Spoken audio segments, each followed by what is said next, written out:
இனிய சகாக்கள், இதனோட புது ப்ராஜெக்ட் சுசுகி மேக்ஸ் 100 ரீவேம்ப். இதில் என்னால் முடிஞ்ச அளவுக்கு எல்லாமே சாப்டர் வைஸ் கேட்டகரைஸ் பண்ணி வச்சுருக்கேன். அதுலேயுமே சப் அசம்பிளிஸ் பார்ட்ஸ் தனியாக இருக்குது, பார்த்துக்கோங்க.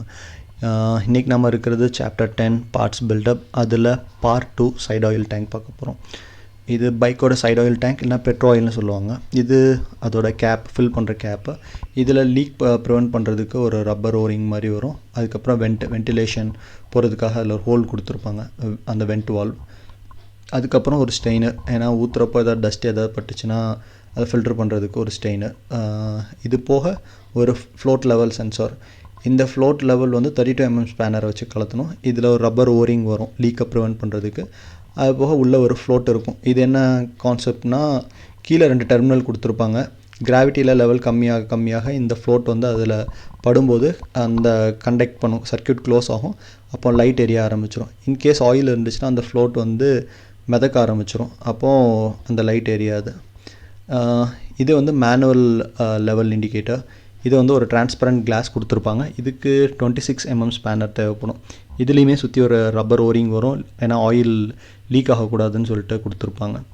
இதையும் ஃபுல்லாக எடுத்துகிட்டு சோப்பை வச்சு வாஷ் பண்ணிக்கோங்க. இல்லைனா பெட்ரோல் ஆல்ரெடி நம்ம வண்டியிலேருந்து எடுத்தோம், டேங்க்லேருந்து, அதை வச்சு க்ளீன் பண்ணிக்கோங்க. இல்லைனா டீசல் கூட யூஸ் பண்ணிவிட்டு கடைசி பெட்ரோல் ஊற்றி வாஷ் பண்ணிவிட்டு காய வைக்கணும். இது ஃபுல்லாக எடுத்துகிட்டு நான் மறுபடியும் அந்த டிரான்ஸ்பரண்ட் இண்டிகேட்டரை மாட்டிட்டேன்.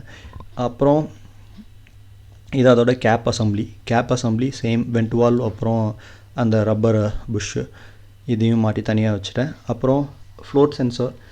இந்த ஃப்ளோட் சென்சார் வந்து அதான் சொன்னேன்ல, கான்செப்ட் வந்து இப்படி தான் இருக்கும். கீழே நம்ம வைக்கிறப்போ இந்த வெயிட்டில் அப்படியே கண்டக்ட் பண்ணும் எலக்ட்ரிசிட்டியை. அப்போ லைட் எரிய ஆரம்பிச்சு மேலே வந்தோடனே அந்த கேப் இன்க்ரீஸ் ஆகிரும், அதனால் லைட் எரியாது. இதை பற்றி சொல்லணுன்னா, பழைய மாடலில் இந்த ஃப்ளோட் லெவல் இண்டிகேட்டர்ஸ் வரல, புதுசாக வந்த மாடலில் தான் வந்துச்சு. நான் இதோட அன்பாக்சிங் வீடியோ ஒன்று புதுசு வாங்கினேன்.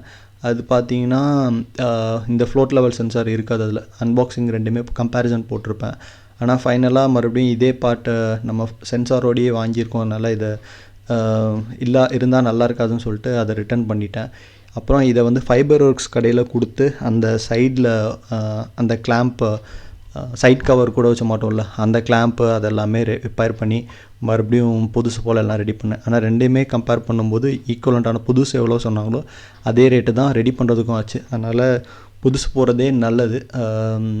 இதில் ஆயில் லெவல் சென்சாரும் ஒழுங்காக ஒர்க் ஆகாது, ஏன்னா பம்ப் ஒழுங்காக ஒர்க் ஆக மாட்டேங்குது. புதுசு போனால் 3000 கிட்ட வருது. அதனால் பேசாமல் சைட் ஆயில் டேங்க்கே யூஸ் பண்ணாமல் டேரெக்டாக பெட்ரோலில் மிக்ஸ் பண்ணி ஓட்டுறது தான் நல்லது இப்போதைக்கு. சரின்னு ஃபைனலாக இந்த ஸ்டெய்னரை க்ளீன் பண்ணிவிட்டு, இதையும் நீங்கள் டீசல் வச்சு இல்லைனா பெட்ரோல் வச்சு வாஷ் பண்ணிக்கலாம். டூத் ப்ரஷ் வச்சு உள்ளே நீட்டாக க்ளீன் பண்ணிங்க. இல்லைனா பம்ப் இருந்துச்சுன்னா அதை வச்சு பம்ப் பண்ணி ஆப்போசிட் டைரெக்ஷனில் அடிச்சிங்கனாலும் நீட்டாக க்ளீன் ஆகிரும். அப்புறம் ஃபைனலாக இதை இன்சர்ட் பண்ணிவிட்டு அதோட கேப்பை போட்டு முடிச்சுருங்க. இந்த வீடியோ அவ்வளோதான். வேறு வீடியோவில் பார்ப்போம் நம்ம.